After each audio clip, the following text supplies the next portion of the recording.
We are joined with James Crane, the Kent County Council Community Warden here on the Isle of Sheppey for Leysdown and Warden. Good evening, James. Welcome along to the show. Yeah, good evening, Daniel. It's good to be back once again. Could you give us our usual kind of introduction for our listeners?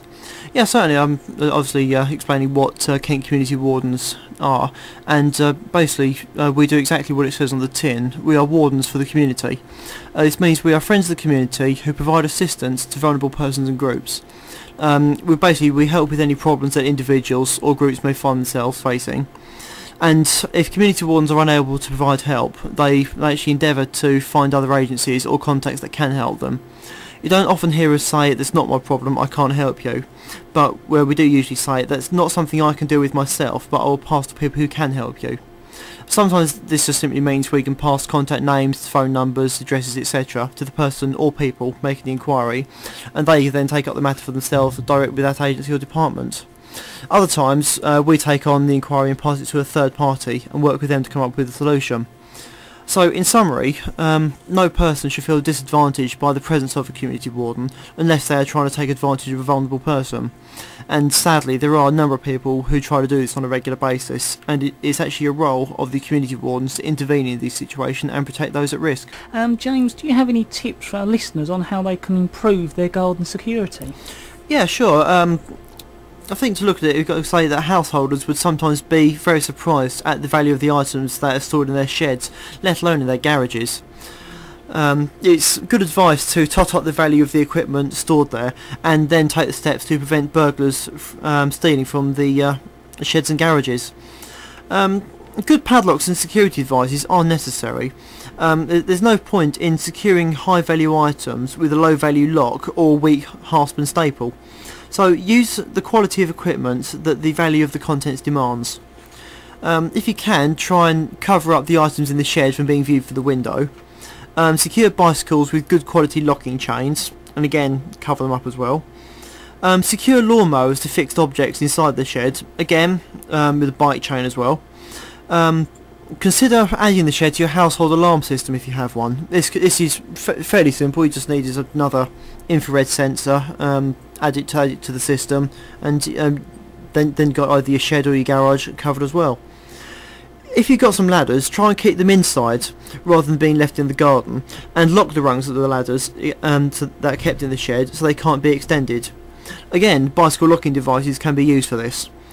And if ladders have to be left in the open, they ought to be securely padlocked to racks and the rungs themselves locked so that even if the ladder is removed from the rack, the rungs can't be extended.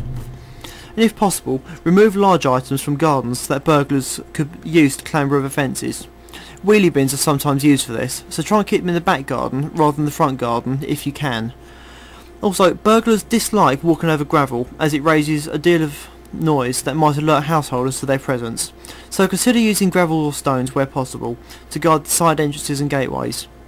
Also, security floodlighting can be installed onto the side of the house with an infrared motion sensor attached. This can fill the area with light, thereby showing up any person who walks within the sensor's area.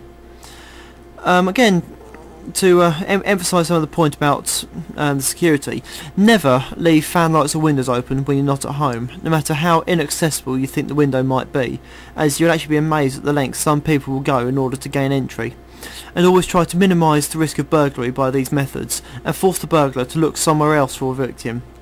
At the very least, you may prevent a casual opportunist thief, if not the professional thief as well. James, do you have any tips on what to do if a cold caller calls at one of our listeners' doors?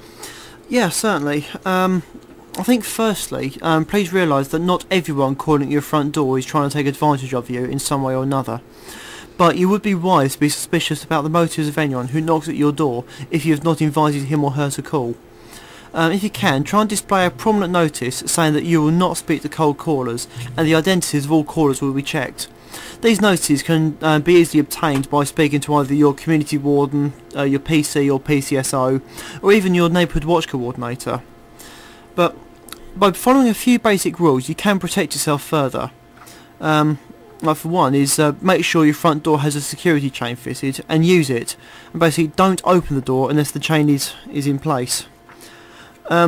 Also ask yourself, why has the caller come to your door? Be suspicious, especially if you're not expecting them. And be very suspicious if the caller is selling anything or offering their services as a builder or something similar. Also, be suspicious of people claiming to work for agencies such as social services or the fire brigade, etc., or if they say they are doing some sort of survey. Sadly, these claims are often no more than lies to gain entry to your home. Be even more suspicious if the caller says it is necessary to enter your home.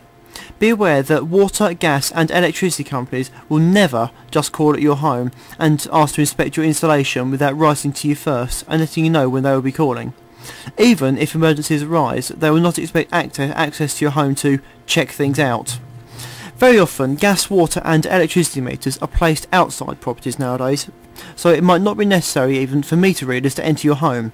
If your meters are indoors, consider having them repositioned outside of your property.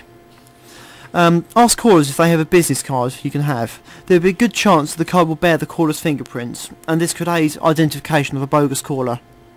As a general principle, tell anyone who claims to be selling everything, we never buy from callers at the door, and insist on it. Ask the caller to leave. Only bogus callers will persist. Genuine callers will leave and write to you to make an arrangement to call.